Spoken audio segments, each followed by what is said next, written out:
राज्यामध्ये आपलं महाविकास आघाडी शासन स्थापन झालं। माझ्यावर आदरणीय पवार साहेबांनी सहकार व पणन विभागाची जबाबदारी दिली। ही जबाबदारी आल्यानंतर मला पवार साहेबांनी सांगितलं की या राज्यामध्ये बाळासाहेब कुठला कारखाना कुठल्या पक्षाचा बघायचा नाही, त्याला त्या ठिकाणी न्याय देण्याची भूमिका घेतली पाहिजे। कारण त्या कारखान्यावर हजारो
या देशाच्या शेतकऱ्यांच्या प्रश्नाशी तीव्र करण्याचे काम करतात। त्यांना योग्य धैर्य द्यायचं असेल तर आपल्याला जी ती अत्यंत उपयोगी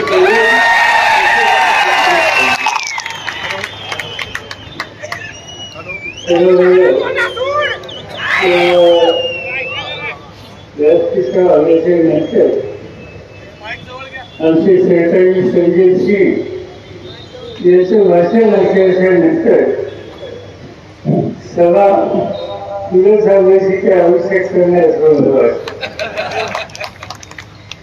हा एक संघर्षशील अशा भागाचा नेता दिल्लीमध्ये येतात, अनेक संकटावर तोंड देतात, पण किती वर्षी संकट आली त्या वेळेसाठी मी घाबरत या तत्वाची किती जरूर। आजची ही सभा एक ऐतिहासिक सभा आहे। मला आज आठवण झाली की 10 वर्षाचं सुख होतं डॉक्टरचं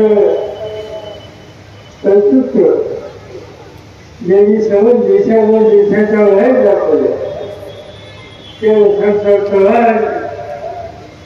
या सगळ्यांचं फळ लावायला होतोय। आणि त्याचं महत्वाचं कारण एक संघर्षाची स्थिती आज देशामध्ये आली आणि तिला सामोरं निकाल हा घ्यावा लागला। आता पृथ्वीराजांनी आपल्या भाषणात सांगितलं की मोदी काही सांगत असेल त्या देशासमोर एक प्रचंड संकट त्यांनी आणलेले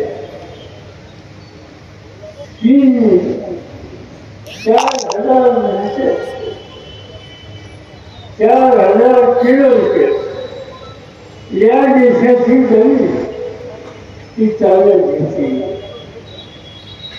मोदी साहेब सांगतात तसं काही नाही, त्या सगळ्या वादाचा माझा अभ्यास आहे।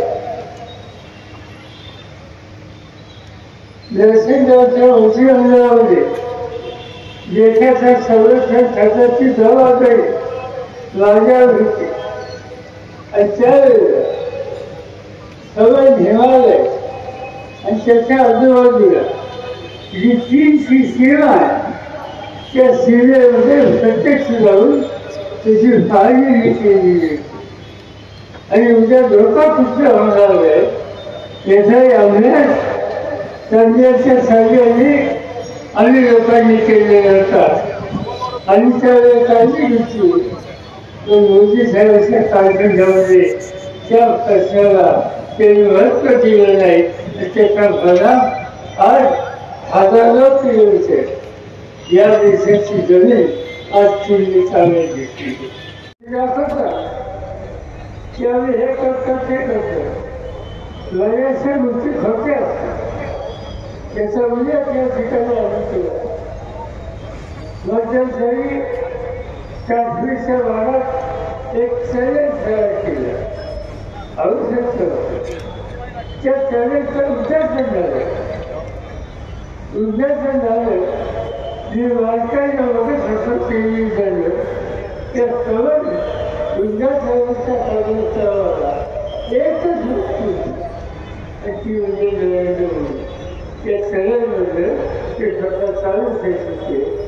एवढं महत्वाचं देशाच्या दृष्टीला काम त्या ठिकाणी असताना त्या राज्याचे कुणी लोक भाषणी तिथे मुख्यमंत्री तिथे अधिकारी त्या सगळ्यांच्या सह त्या ठिकाणी जाण्याचे काम करण्याची आवश्यकता होती.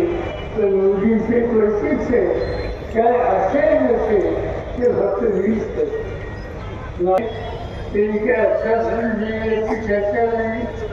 2014ला त्यांनी सांगितलं की आमच्या हातामध्ये सत्ता आल्याच्या नंतर आणि महागाई कमी केली, मालाच्या किमती 50% कमी केली. काय झालं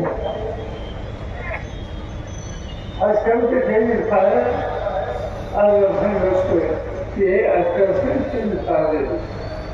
त्यांनी दुसरी गोष्ट सांगितली की माझ्या हातामध्ये सत्ता द्या. या देशाचा शेतकरी जर संकट असेल त्याला संकटातून बाहेर काढण्यासाठी उत्पादन खर्चाचा विचार करून त्याला त्याच्या मालाची किंमत देऊ. आज 14 साल गेले, 24 साल आले. त्या 10 वर्षाच्या कालखंडामध्ये उत्पादन खर्चाचा 31 तयार केला नाही.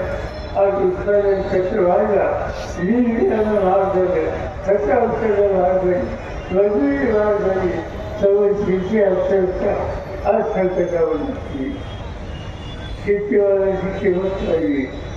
त्यांनी केलं काय या सगळ्या या काळामध्ये कधीही फायदे अशा भागाची सूर लावून आज या देशामध्ये आपण पाहतो.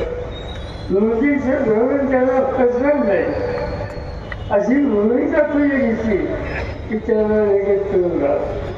आज या ठिकाणी संजय निघालेली मोदींच्या सरी कशाच टीका केली. 6 महिने त्याला तुम्ही अनेकांशी मिळवले दिसते. जास्त जास्त आदिवासी राहिले, आदिवासी मुख्यमंत्री त्यांनी आदिवासीच्या भ्रष्टाचार प्रधानमंत्री लक्ष देत नाही असं विधान सूचित केलं. आज तो मुख्यमंत्री जेल गेलेला आहे. दिल्लीचा मुख्यमंत्री ज्यांनी उत्तम काम केलं त्याचं काम भारतासाठी महाराष्ट्राच्या बाहेरून सुद्धा लोक येतात. केंद्र सरकारने त्याच्यामध्ये सरकारने केले नाही अशी भूमिका त्यांनी सुद्धा वाढली. आज ते मुख्यमंत्री याचा अर्थ आज हातात असलेली सत्ता ही सूर्य वावलेल्या ज्यांचा विचार आपल्याला नाही म्हणून त्यांच्या विरुद्ध वापरायची हे सूत्र घेऊन आज म्हणून ठेवले. ते शिकायचं वर्षांनी विजय करणं हे तुमच्या कळले. गेले अनेक वर्ष मिळून तुम्ही सगळ्यांनी पाहिजे.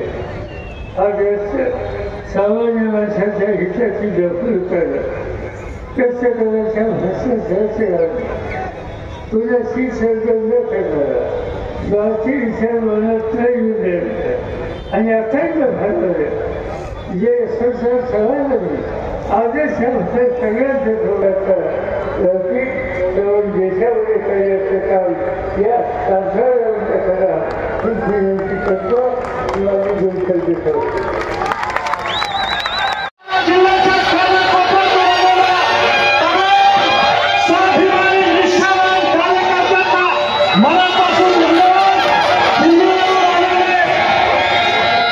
माननीय